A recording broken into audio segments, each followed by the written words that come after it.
พอครับพออ่ะพอเลยปิดเลยโอเคล้างด้วย F9000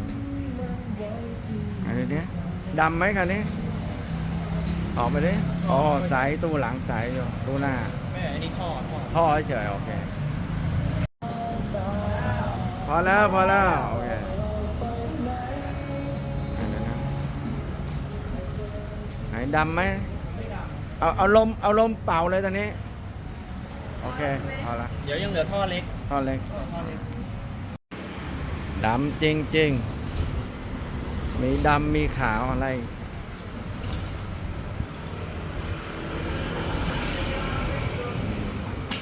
เยอะครับเนี่ย